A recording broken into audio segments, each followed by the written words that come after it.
He comes around this turn and into the Hundshock, a very difficult turn. The numbers are decided by seeding the top 15 racers and then drawing their numbers out of a hat. Now, Camacho is one of the top downhill racers in the world, one of the great Swiss racers. He came within 0.02 of a second of winning the World Cup downhill title in 1983. He was beaten in the last race of the season by Franz Klammer. It's very important for him to win here, simply because Hermann Zurbriggen, the #1 downhiller in the world, another Swiss racer, is out to knee surgery. Zurbriggen won 2 downhills in Austria last week, and the Swiss do not want to lose this one, Wengen, to the Austrians. Well, he's just down from Honigschuss. Now he's coming into Austrian Hole. The pine boughs are those little dots on there so that you can see the big bumps, because the visibility is very difficult at 70 miles an hour through here. And now Kahneman into the last S turns before he will go down that steep grade of the Zielschuss into the finish line. Well, like all Swiss downhillers, he's got excellent technique. He's like the precision of a Swiss watch.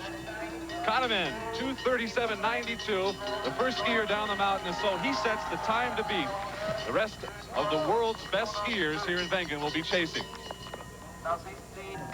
Now on the course, and this man needs no introduction, the Kaiser, 31-year-old Franz Klammer from Austria, won more downhills than any other racer in history. He's won Wengen 3 times, 75, 76, and 77. Remember the Olympic downhill, 1976, Klammer all over the course, flailing his arms, but winning the gold. And then in 1980, Klammer was cut from the Austrian Olympic team. Then he fought back in 1983 to become the #1 downhiller in the world again at the age of 30. 76, Franz Klammer was by far the best downhill racer in the world. He was wild, he was exciting to watch. He had a recovery here on the bottom part of the course in Wengen in 76. He was so far ahead that he still won. He wouldn't be able to do that today. How good is he 9 years later? Well, I asked him about it. Franz Klammer on the difference between 76 and now. Maybe I ski better now than 1976 because the competition is much closer now. It's at least 5 or 6 or 7 racers can win a race. So now it's much tougher than years before. There was only 3 or 4, maybe 3 racers who can win a race. Well, when I saw Klammer 2 days ago, Billy, in his hotel, the guy was glued to a TV monitor analyzing his training runs and the other races. The guy never quits. Well, the new Austrian coach told me that the team spent a lot of time in the wind tunnel studying the effects of aerodynamics, and you can see it in Franz Klammer's technique. That's Kahneman's time on the left in the split, and now Franz Klammer has the fastest intermediate time, 2:16.81, faster than Kahneman. Look at him fighting to keep his hands ahead. Look at him making really nice turns, carving on that outside ski. Here are the S turns. And much better than 1976. Franz Klammer in the Zielschuss now, 2:37.92 is Kahneman's time, the time to beat for Klammer. And now Franz Klammer, the Austrian, moves into first place with 2:37.55. For the moment now, Switzerland's downhill belongs to an Austrian. Klammer is in the lead. Back on the mountain now, a Swiss racer, another Swiss star. This is Franz Heinzer, 22 years old. He's been a threat in World Cup downhill racing since he was only 18 when he took 3rd in America's downhill in Aspen, Billy. There is a really strong Swiss-Austrian rivalry. Skiing in Switzerland and Austria is like football in the United States, and the World Championships are like the Super Bowl. The coaches on both teams are using these next 3 races like playoffs to decide who will qualify for the World Championships teams. The Swiss have only 4, the Austrians 5, and both these teams have such depth that almost any of their races could win. Last year, Franz Heinzer had a very poor year, failing to even make the Swiss Olympic team. Heinzer used to crash constantly and had a hard time staying healthy. Now he's in the fastest part of the course, Honigschuss. On Honigschuss, I was watching him in practice a couple days ago. He was audibly breathing. He was going because your concentration is so much on the course, you forget to breathe. There's Klammer's time on the left, and now Franz Heinzer has moved ahead of Klammer at this part of the course. 2:15.37 is the best time so far down the mountain. The last turns, the S turns, they're icy. He really has to be good in these turns right here. The last left turn, the last pre-jump into the finish shush. There you see Klammer's time on the left. That's the time to beat, the fastest time so far. Heinzer going after it, and yes, 2:36.15. And now a Swiss racer is in the lead in this Swiss Classic, the Lorberhorn. Franz Heinzer pushes Franz Klammer into 2nd place. But now, this man, Bill Johnson, the American star, is still to come. Stay with us. All right, John, and before we return to our Wengen coverage here on CBS Sports Saturday, a reminder that still to come is our main event. The Macho Man returns to the ring, and with more on that, Let's go out to Tim Ryan. Tim, you're on. All right, Pat, we've got snow in Atlantic City, but nothing like what you've been seeing from Wengen, Switzerland. We're awaiting what should be a most exciting return of the Macho Man, Hector Camacho, the former WBC super featherweight champion. After 8 months away, he's loose and confident. Hector Jr. in there tuning him up in the dressing room, getting ready for his fight against Louie Burke. Once beaten Louie Burke, a controversial defeat here on CBS at the hands of Charlie White Lightning Brown. And Louie Burke, likewise relaxed and confident. He knows a win over Camacho puts him right in the spotlight. Should be an exciting 10-round lightweight bout upcoming on CBS Sports Saturday. Let's go back to Pat O'Brien in New York. All right, thank you, Tim, and we'll see you soon. But first, we'll return to Wengen for more downhill action, and we'll do that after these words from your local stations and the following commercial messages.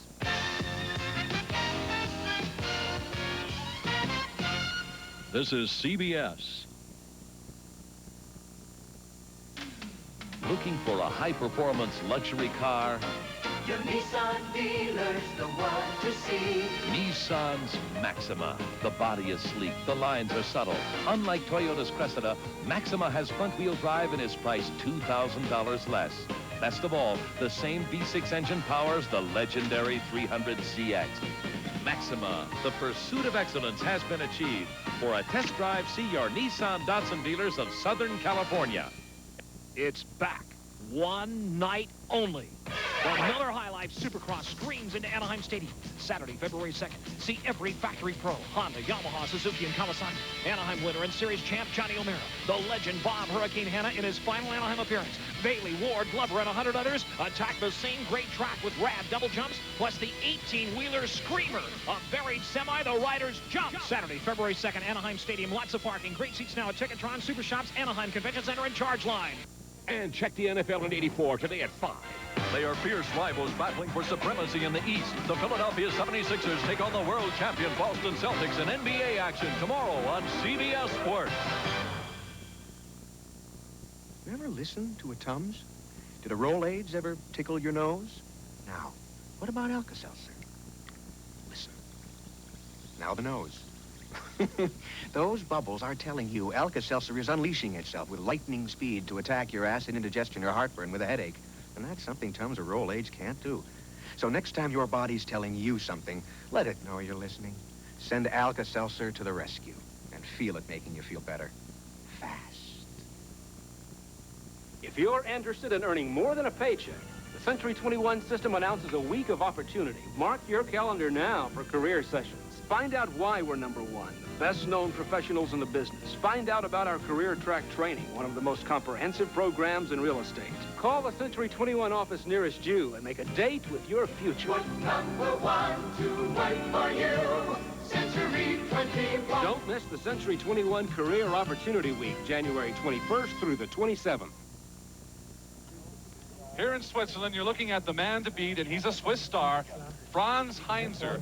Fastest man down the mountain so far. Is there a hole in it right after you start? There's Billy Johnson at the top of the hill just outside the start house trying to get some information via walkie-talkie from the people down on the course. And remember the mares, Billy Kid, Steve and Phil giving each other information?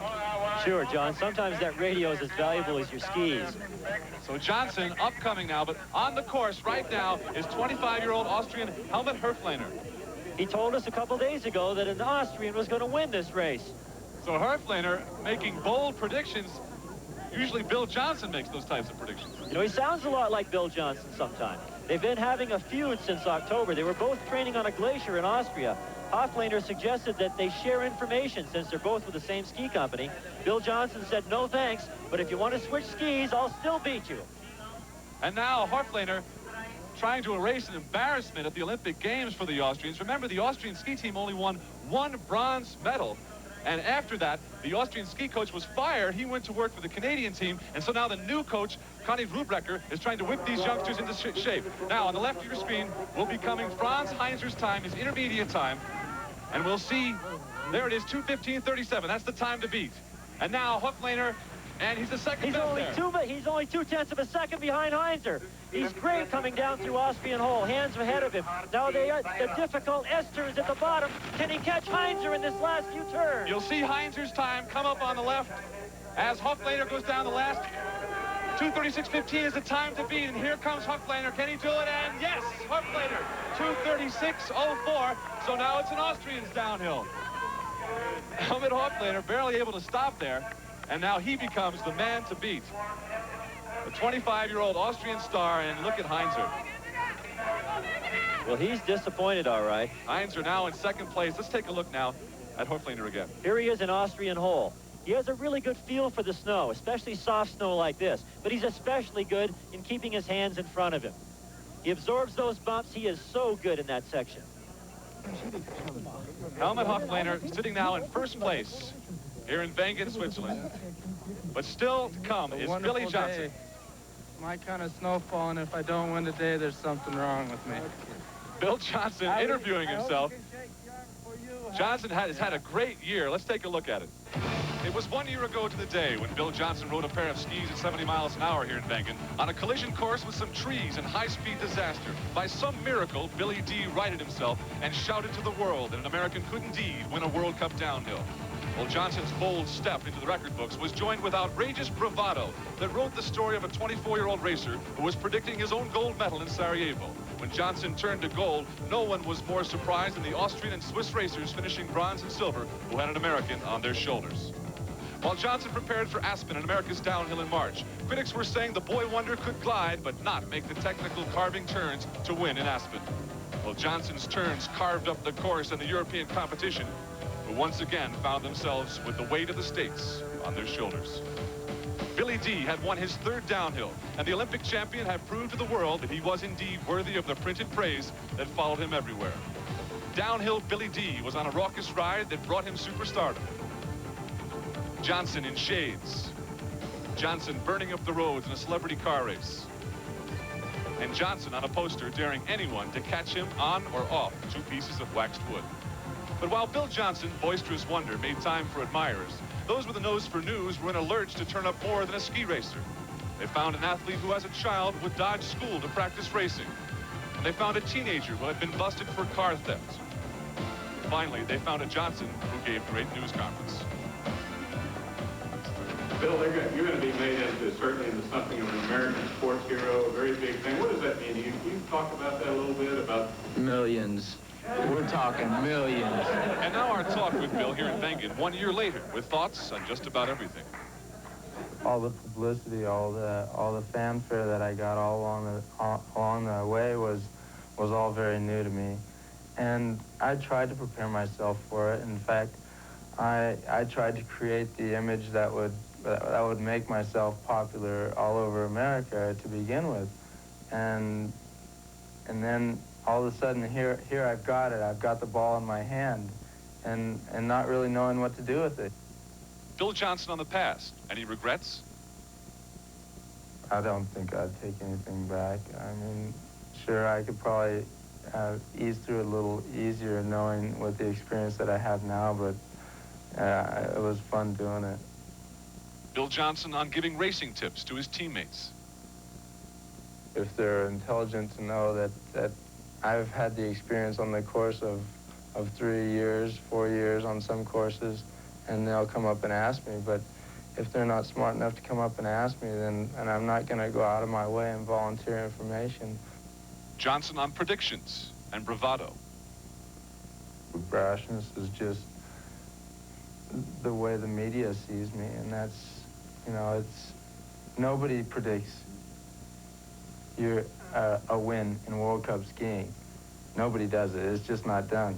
And that's the press just picked up on it as brash, cocky, whatever, you know. And Johnson on the future of Bill Johnson. Where do you go once you get to the top? For me, I have accomplished every goal I've ever wanted to in ski racing. The World Cup downhill title was the last one, but if you ask anybody who was the best downhill skier last year, it'll be me. And so in my own mind, I've accomplished everything I wanted to do in ski racing. And right now, I ski race for fun. So now the man who has signed a deal for movie rights to his life story that will be called Guts and Glory, Bill Johnson, is back on the Lauberhorn. This is the kind of course where Johnson can show his stuff. He's the world's best glider. A glider's a racer who can hold his tuck the best and ride a flat ski. He had the second fastest split time on top. Oh, he slipped a little bit coming into the Hoodshoff turn. Here's the drop-off now. over the Hunshop. He's excellent in the air. He's back on his tuck again. Now over the Minchcompton. Little bump here. He spends a lot of time in a wind tunnel to learn the effects of aerodynamics. The most noticeable thing about Johnson's technique, his hands. He keeps them in front of him when he's in his tuck to reduce wind resistance. And here's the test. Honig Shush, 80 miles an hour. Stay in your tuck. Oh, Bill Johnson came out of his tuck, made a little mistake. There we go. Johnson fighting to stay low. Now, upcoming on the left of your screen will be Franz Heinzer, the Swiss racer's time. There it is, 2:15.37. That's the intermediate time to beat, the fastest so far. And Johnson does not beat that. Through Austrian Hole, where last year he went off the course and then back on it again. The last couple turns, the S-turn, can he make it up? Johnson through the S-turns, now chasing Helmut Hochleiter's time. It will come up on the left. Johnson's time on the right. There it is, 2:36.04. And no, Johnson will not beat Hochleiter's time. Not this time on the Lauberhorn for American Billy Johnson, the Olympic champion. And so the young Austrian ski racer, Helmut Hochleiter, this man, is the winner today here in Wengen, Switzerland. A sigh of relief there as you watch Bill Johnson come down, Billy. Well, a few days ago, Bill Johnson told me that he was still not in top form yet, and today he just didn't have it. But Bill Johnson, in today's downhill, picks up valuable World Cup points, finishing 10th. So look at the standings now here in Switzerland. Helmut Hochleiter, the Austrian, up top. Johnson, 10th. For Billy Kidd, I'm John Tesh, saying so long from Wengen. All right, John, we have some standings of our own. The men's overall World Cup ski standings, and Pierman Zurbriggen leads the pack there. In the men's World Cup downhill standings, Hochleiter, who won the Wengen downhill, yesterday's Wengen downhill, leads the pack. Bill Johnson has a long way to go. He is 23rd with 6 points. And we'll have more World Cup ski racing action throughout the season here on CBS Sports Saturday and Sports Sunday. Climaxed, of course, by America's Downhill in Aspen, Colorado. But right now, we are approaching fight time in Atlantic City. Hector Macho Camacho against Louie Burke. And we'll join Tim Ryan and Gil Clancy at ringside after the following commercial messages and this word from your local station.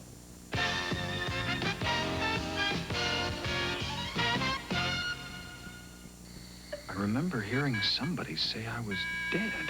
I thought about Janice and Bobby. Who'd take care of them now?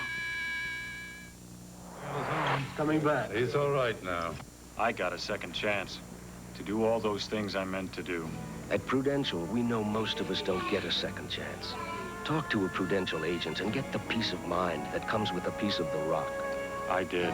Get a piece of the rock. Prudential Life Insurance. Denorex shampoo and conditioner versus Head & Shoulders regular formula. On this side, I can feel a tingling sensation. There's something going on up there. And this side, there's not much happening. Look what you used. Well, this is the brand that I usually use, and this is Denorex. Each shampoo has one medicine for dandruff. Denorex adds an extra anti-itch medicine, and Denorex adds conditioner, too. My hair is a lot more manageable. Feels nice. Goodbye, Head & Shoulders. Hello, Denorex. Get Denorex, dandruff shampoo that conditions, too. It's a Big East meeting of national powers. The 4th-ranked St. John's Redmen take on the top-ranked Georgetown Hoyas in college basketball next Saturday on CBS Sports. This is CBS. Come and get it. The lowest factory-sponsored truck financing. 8.8 annual percentage rate on any new 85 Nissan truck to qualified buyers at participating Datsun dealers. On the regular bed, 8.8 can save you over $700 in interest. At a sticker price of just $59.99, it's a great deal. With 8.8, it's even better. Only from Nissan, only for a limited time. So hurry. At 8.8, these trucks are going fast. I guess I've wanted to go to Alaska ever since I was an 8-year-old boy, listening to my father talk about it. Alaska is a story that my father told of swift rivers running with salmon and gold. I took a vacation to Alaska last year, and I discovered an interesting thing. That 8-year-old boy is still alive. Alaska.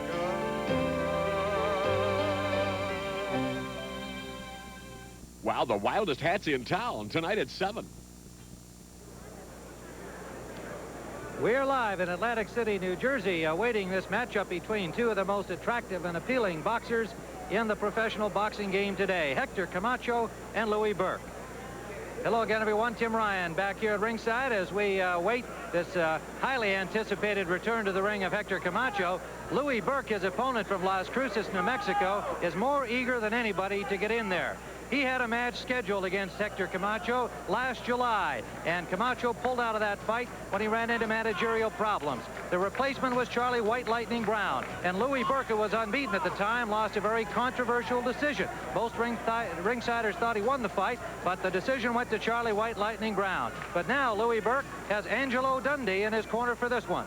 Trained real hard with Angelo Dundee, which it's great to work with the man. He's gave me a lot of confidence, and he's shown me a lot of things. He's ironed out a lot of wrinkles that I had before, and it's just a real pleasure for me to work with somebody like Angelo. For 22-year-old Hector Camacho, it's an almost bittersweet return to the ring. He's had 8 months of confusion and even indeed some depression. Let's take a look back on how he got to be the champion he became. The Macho Man exploded onto the pro boxing scene in 1980, and he hasn't stopped running since. Fast and hard, the way he learned on the mean streets of New York's Spanish Harlem. Boxing took me out of the street. Boxing made me a better human being. And, you know, boxing is for poor people. You know, it's like people like me, like younger kids, they want to be a boxer. Why? They want to make a couple of dollars, you know. Camacho made his dollars, won a world championship, and became a media darling. Suddenly, he faced confusion and even depression. It's been a difficult several months. The problem was because I wasn't comfortable with the management that I had, so I was kind of confused. Everybody constantly calling me in my car, calling me in my house. I mean, people talking here, people talking there. I couldn't fight like that. On the way to the top, Camacho fought anywhere and everywhere, even Anchorage, Alaska, where the locals made the Puerto Rican one of their own. Of course, Hector did things his way, with flair. And on the inside, it's a removable terry cloth. You don't fight men now. I guess I'm a lucky kid with a big smile. I got fans all over. It was like Ali. People like them, people don't. You know, it's like me. Even in Puerto Rico, people like me, people don't. Why? Because I'm confident, I talk my stuff. Why? If I back it up, I'm winning. I am winning. As long as I can keep winning, I can keep talking. I can't be losing and say I'm the Macho Man. Despite his success, his life has been anything but perfect. At just 15, he became a father. At 16, he served time for stealing cars. Even his mother's love was tested. But now at 22, Camacho says he's a wiser young man. You see a more mature Camacho, you see a more seasoned Camacho. I feel that I learned the ropes, you know. Well, you know, it's like I went through my changes, and that made a better character out of me as far as being a fighter, being a person, dealing with success. Camacho is dealing with success with his usual confidence and, yes, cockiness. He is, after all, still the Macho Man. Right now, I feel I'm great for the sport. Since I've been out, it hasn't been no exciting fighting, and I feel I'm the one and people's waiting, and I am ready. I'm ready. Whatever happens, whether it's a win, it's just another step to my goal. If it's a lose, it's nothing guaranteed in life. Just keep trying. Well, there's the Macho Man, and here's our Macho Man at ringside, our commentator, Gil Clancy. And Gil, Louie Burke, looking back 8 months ago, saying, hey, I finally got my chance. Now I had to wait 8 months to get Camacho in the ring. He's been not only confident, but eager for this. Tim, talking to him in the gym the other day, he's a happy warrior. Told me he can't wait for the fight to get started. Has Angelo Dundee working with him now? He's well-conditioned and he's confident. None of the boxing experts give him a chance to win. But why not? He's had 20 fights, he's only lost 1, and that was a controversial decision. Well, one thing he also knows that most of the crowd here will be for Hector Camacho, but Louie Burke, because he has been on national television and has been such a gallant warrior, an exciting fighter, and a very appealing young man, will no doubt have fans in here cheering for him. In addition, there is a group that came all the way from New Mexico to support him, and you see him being led in by Angelo Dundee. Here is Louie Burke, 19-1, and the crowd would indicate that there are some people here cheering for Louie Burke today. Well, Gil, for Hector Camacho, of course, I guess the big question is, has the 8-month layoff hurt him? What effect will it have today? Well, Tim, watching Hector in the gym the other day, he wasn't quite the same Hector. He's not as flashy, and he wasn't as sharp, but he's so big and strong. He's matured, and he's punching much harder. I think his strength and punching power is going to be the difference in the fight. Well, of course, Camacho is used to having the crowd behind him, although, as you heard in the piece, he realizes that some people have decided that they don't necessarily like his act. It'll be kind of interesting today to find out how they react to him here in Atlantic City. Of course, his home is in nearby New York City, and there are many, many New Yorkers down here to see the return of the man who calls himself the Macho Man.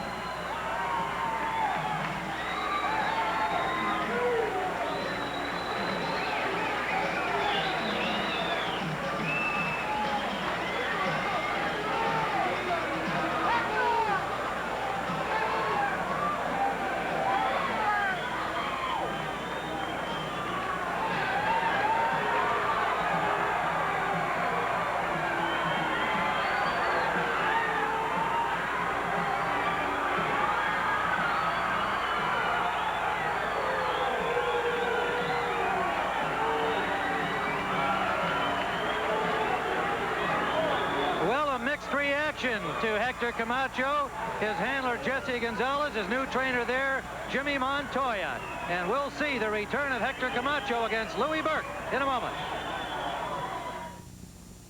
A cut above the rest, the NBA All-Star Game on CBS Sports.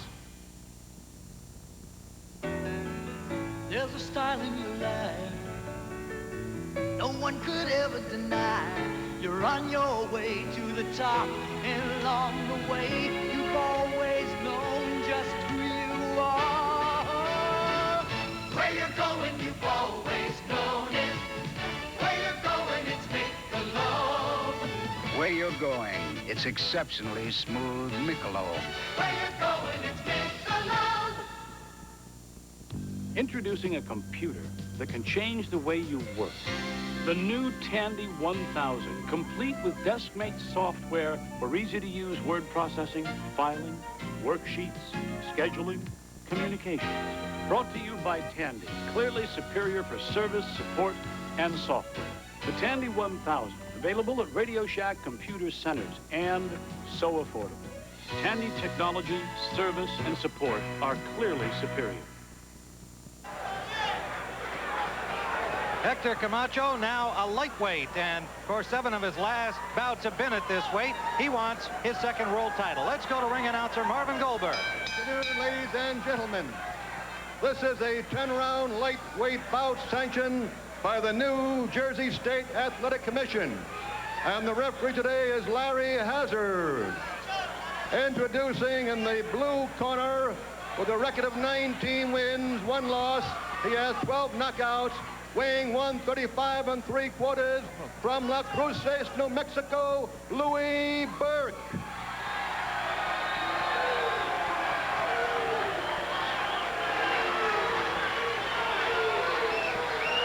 And in the red corner, with a record of 24 wins, no losses, he has 14 knockouts, weighing 136 from Bayamon, Puerto Rico, Hector Macho Camacho. 10 rounds. Referee Larry Hazard. Camacho coming in at 136, and Burke at 135 3/4, the lightweight limit of 135. Of course, he allowed for an extra pound in this contract, a 10-round lightweight bout. Camacho, 22 years of age. Louie Burke is 23. Unbeaten, Hector Camacho, who has not been in the ring for the past 8 months. Louie Burke, 23 years of age. As you can see, they are identical heights, but the physical difference you will see goes to Hector Camacho, who has just seemed to blossom into a 135-pound body and is very comfortable at the weight. Round number 1, scheduled for 10. Hector Camacho in the leopard skin, and Louie Burke in an electric blue. And a left and a right by Camacho to start things off. Tim, Hector looks like a welterweight in there. He has matured. Solid left hand has Burke in a little trouble already. 2 good combinations by Camacho early. The referee, Larry Hazard, scoring by 3 judges at ringside on the round system under the rules of the New Jersey Boxing Commission. Angelo Dundee says the way to fight a southpaw is to get off first and attack. That may be a little dangerous with the way Hector's punching these days. Both boxers with new trainers, Jimmy Montoya working with Hector Camacho. Angelo Dundee, who's been with Louie Burke for the last 5 or 6 weeks now. Also his co-manager with his mother, Elba.